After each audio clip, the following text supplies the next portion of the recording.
I don't think there were a lot of people who saw last year coming for Arizona State. This was a team that surprised so many people, and now they have vastly different expectations coming into the 2025 season. Today, we take a deep dive into the Arizona State Sun Devils and see what we should expect from Kenny Dillingham's team. Now, last year, like we said, an 11-3 season, including a really fun college football playoff game. I don't know where that came from, but this is where you have plenty of these stories in college football that are so fun to follow. And Kenny Dillingham's return to campus and his ability to get this program to where they expected to be was one of the fun storylines that we talked about a lot. And this is a team that no one really expected to be competing in the Big 12. And all of a sudden, now they are the favorite. They are the team that everyone is expecting to compete for it. And it's still a very competitive league, but this is a team that expects big things. And we'll dive into why, because there's plenty of reasons why, and there's plenty of reasons to be excited about this team, even with they don't really lose a ton. And we'll just dive into the roster changes because there are not a ton of big names that depart that you feel worried about in terms of who you replace them with. That's the nice thing for Kenny Dillingham's team, is that you don't lose a ton of guys where you're concerned about who is going to be that guy that steps up, who is going to be the guy that replaces some of these players. Now, maybe some of those role depth positions is where that has a concern, but you don't lose a ton of talent that is going to make a huge impact on the ceiling of your team. Now, losing Cam Skattebo for the NFL is going to force you to look at the running back position a little bit differently. Shamari Simmons on defense is kind of the same thing. You have to figure out how you're going to replace those two guys. But overall, I don't think there are a ton of concerns about the guys you have coming back. You also bring in good depth from the transfer portal. So the transfer portal was going to be a tough thing to navigate for any team, but Dillingham's staff did a good job of addressing certain needs. They brought in some really good depth in the secondary. You bring in Adrian Wilson, you bring in Nyland Green from Purdue. His teammate Kendra Breedlove is coming into the secondary as well. Maurice Williams from Houston.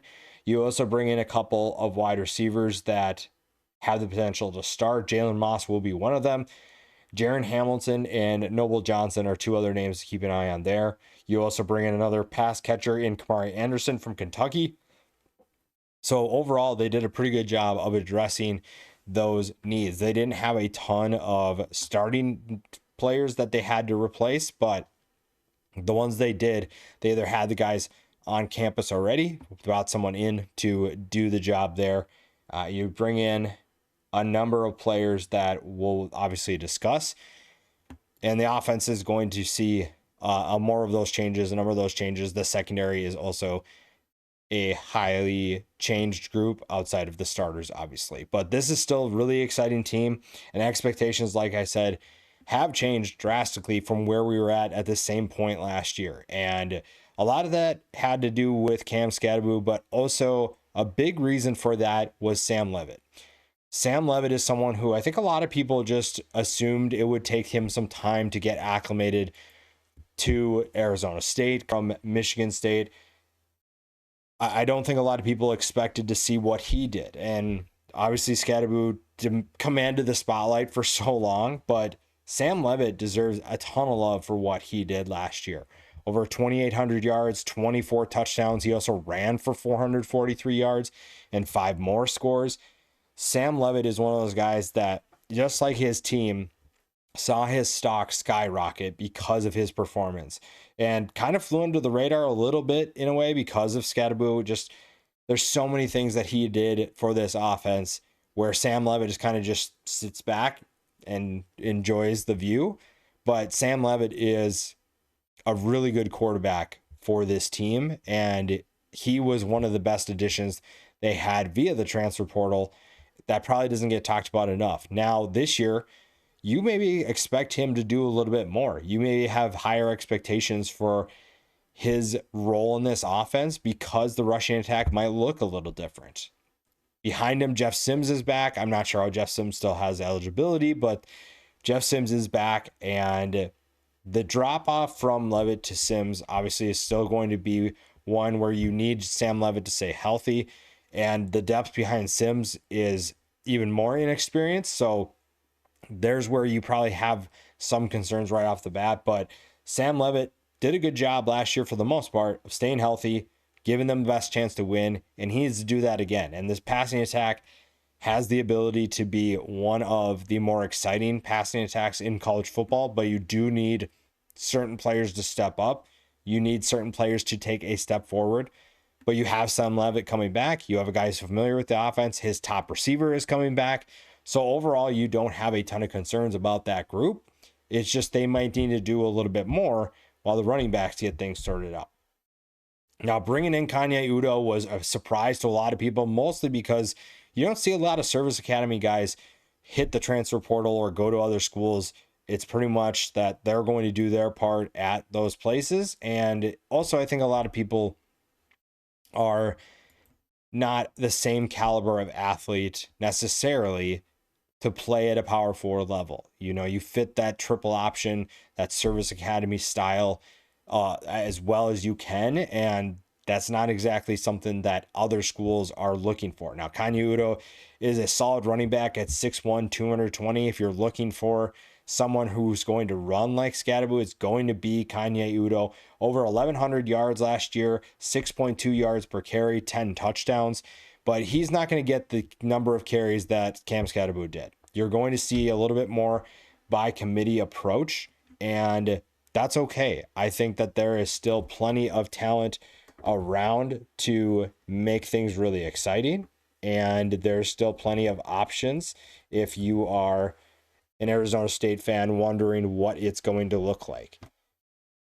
Kyson Brown is going to have a really big opportunity to showcase his talent. This is a guy who has tremendous speed, has the ability to break off big plays, and someone who could be a breakout player for this offense. They're looking for who's going to be that replacement, and maybe you know who that's going to be, maybe you don't, but you do have options right now. And Udo and Kyson Brown are two guys that I think have really exciting potential, and I think complement each other pretty well for the most part. So I think overall you feel like you're in a good place. I feel like you think that you're going to do a lot of good things despite not having your bell call back. After that, you have Raleek Brown, another fast player who could get more touches, only played in a couple games last year, but he is someone that can make a big time impact. Jason Brown Jr. is another guy. So overall, the depth is pretty good. So again, it's probably not going to be a one-man approach. It will be by committee. So you're looking at 2, maybe 3 guys that are going to have a big time impact on this rushing attack. So maybe, like I said, that takes a little bit of a step back, and the passing attack needs to do a little bit more. But you do have the guys in place to at least make things a little more exciting than I think people realize. And I think that's okay. I think that that is a place where Arizona State can find some comfort knowing that people are overlooking them because they lost a star at running back and they don't know who these other options are. You get a chance to let those guys make a name for themselves, but it also might mean that the passing attack has to take a step forward. It has to be better, and that's okay. Sam Levitt is coming back. Like I said, he is ready to take that next step.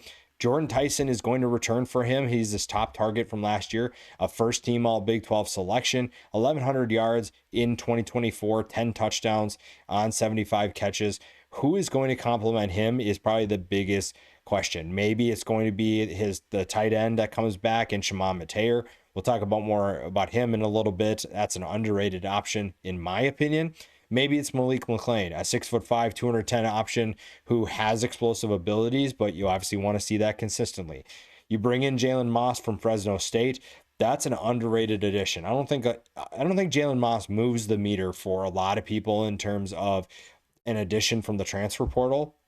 But this is a reliable player. He catches a lot of passes. He is a reliable route runner. He gets open for his quarterback. And with most people probably focusing on Jordan Tyson, somebody is going to have a really good opportunity to step up and be a go-to guy for Sam Levitt. If it's not Jordan Tyson, Jalen Moss is someone who's capable of doing that. He has the ability to do that. He did it for Mikey Keene.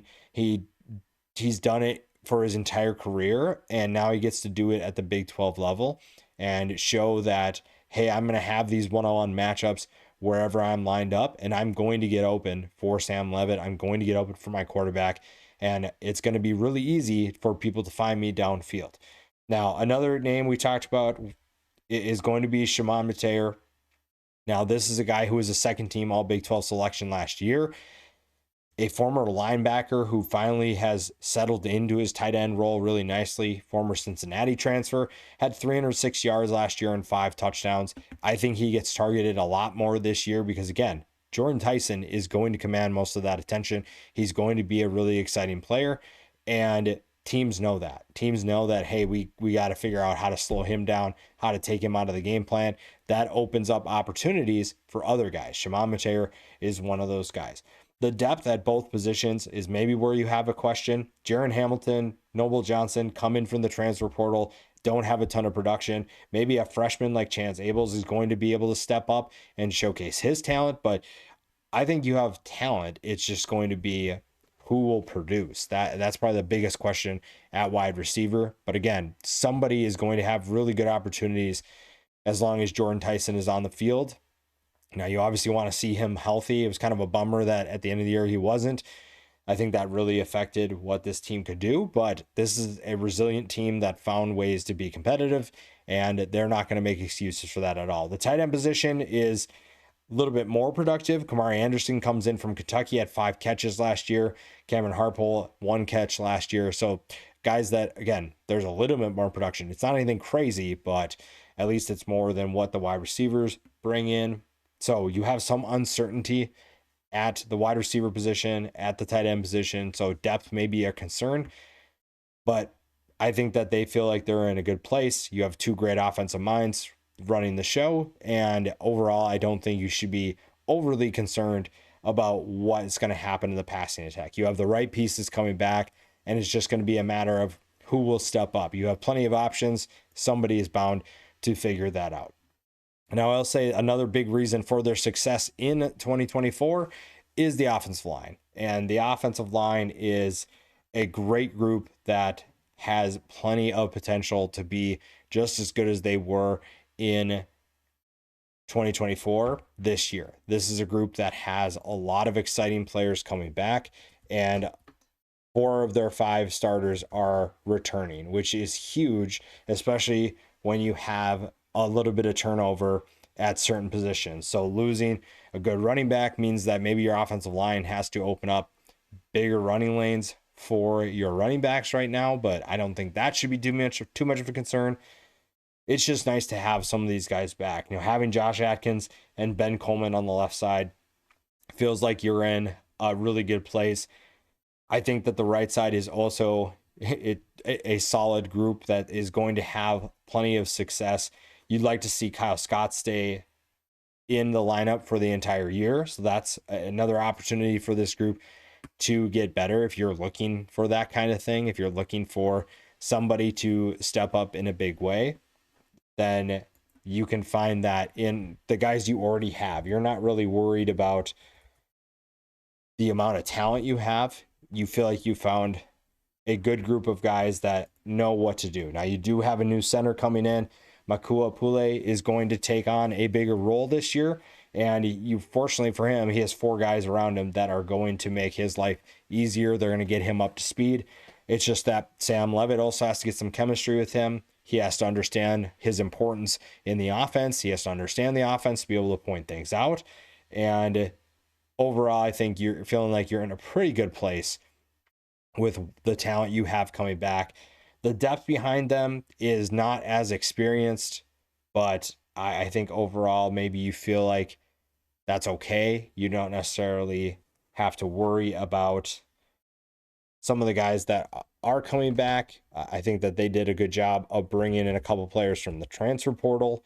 So you are in a good place overall. I don't think there are a ton of concerns despite what they lost. Overall, the starters are in a good place. But again, as we know, you can't just rely on injury luck to go your way. And I think Arizona State really had a lot of success in keeping guys healthy. And that was a huge reason why they were successful, is they kept guys healthy for a long period of time. And you see a number of guys that started a bunch of games. The offensive line is one of those groups. Now, bringing in a couple transfers, Juenta Obigbo is one of those guys that could play a rotational role. We'll see if he's part of the rotation. You bring in 2 Heltons from Iowa State.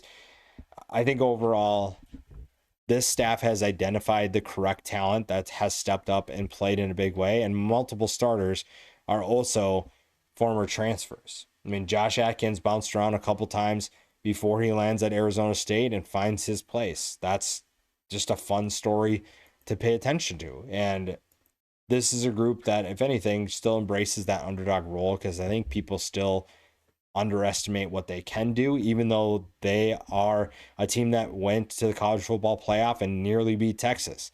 So overall, I think that this group is right where they want to be. There are some higher expectations overall, but they have the right guys coming back. And when you look at that offense, they bring back a large majority of the right players that you need, especially at quarterback. He has his top wide receiver, his top tight end. There are plenty of reasons to be excited about Arizona State in 2025. If you flip to the defense, this was a group that was very exciting as well. And this is a group that also stayed healthy. This is a group that also returns multiple starters, nearly everybody. So you're feeling really good about what you have coming back. I don't think you have to worry about the production. I don't think you have any concerns about the talent that you have coming back. Now, up front is where things are really fun, because you saw guys take steps that you were hoping for in 2024. Prince Dorba had a solid year. Clayton Smith stepped up. 33 tackles for him, 6 tackles for loss, 4.5 sacks. Those are 2 guys that are going to lead you up front. Elijah O'Neal is also back. Justin Watley is back. I think the biggest thing that you'll see here is that overall, especially in the front group, the defensive line and linebackers, your starters are back, your depth pieces are back. So overall, you feel pretty good about the position that you're in. Now, CJ Fight's a name that probably flies under the radar, even though he was a second team All Big 12 selection. 30 tackles, 4 tackles for loss, 2 sacks. Again, the defensive tackle position is not going to get a ton of recognition, just because it's kind of that thankless spot where you don't get a ton of love. And CJ Fight kind of exemplifies that. The right people will give him the recognition, but he is someone who had a major impact, and it was a big reason why they finished 21st against the run. So that's a group that is ready to do more damage this year, and CJ Fight is going to lead that charge as well. Jacob Rich-Kangaiga is going to be another guy that is part of that as well. So while people just pay attention to CJ Fight, and honestly, offenses will change their approach to CJ Fight.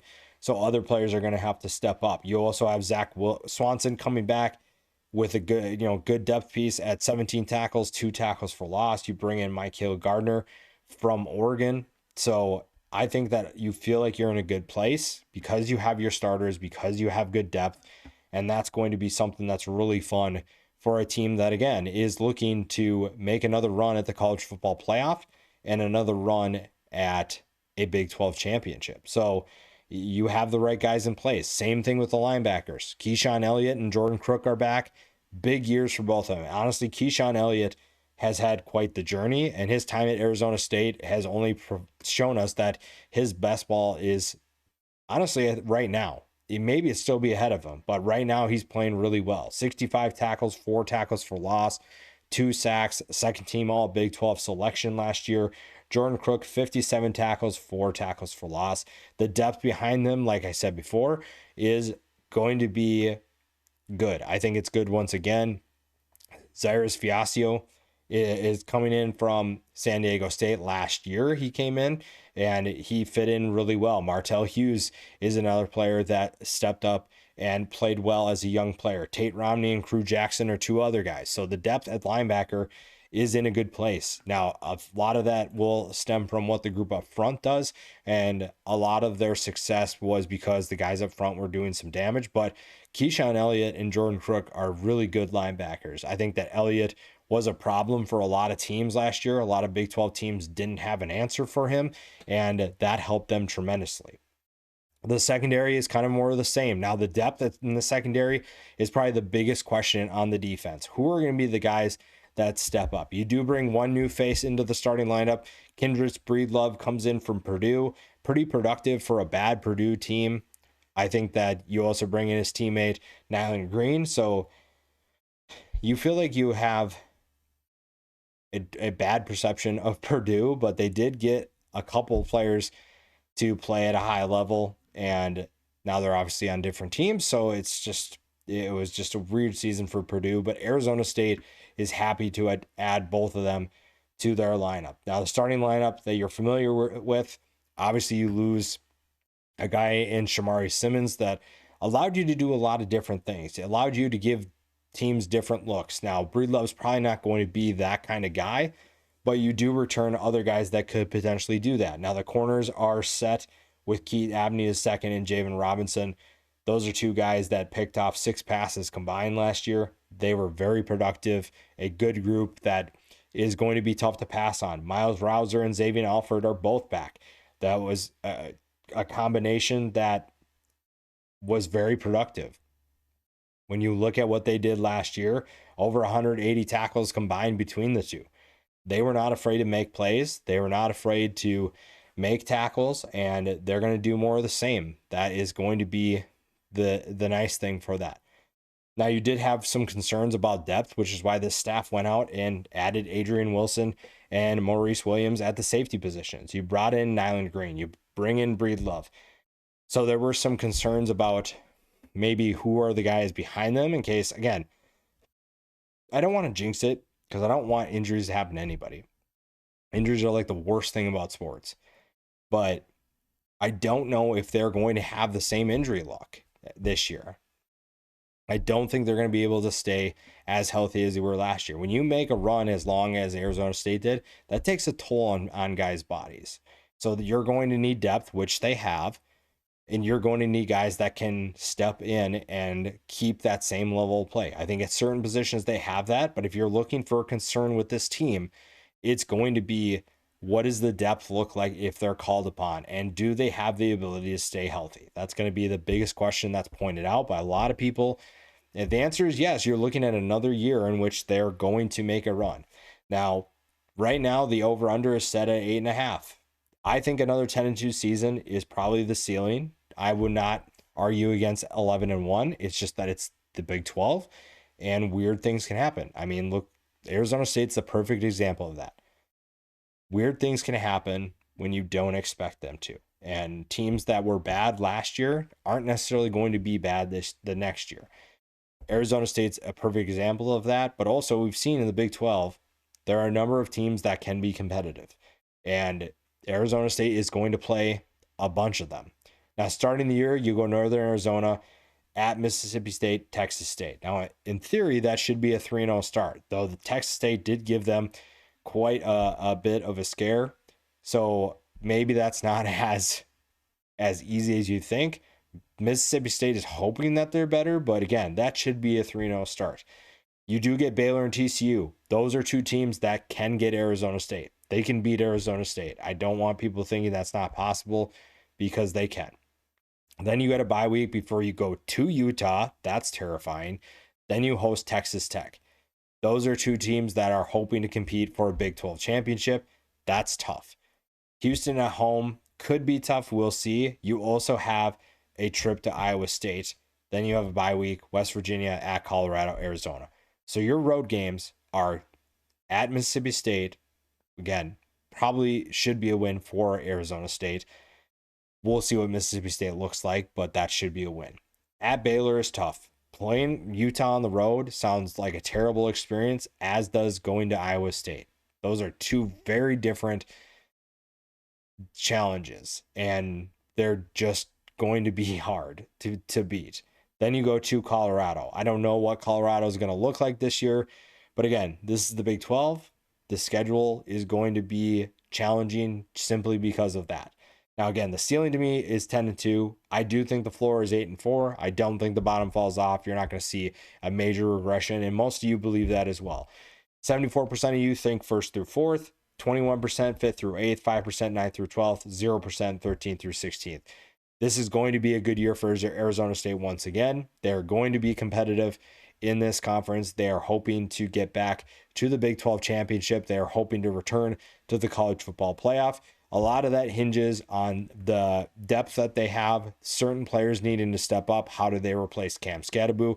If Sam Levitt in that offense are back to where they were, you feel like they're in a great place. You don't really have too many concerns, and you think that this is a team that could definitely make another run in 2025.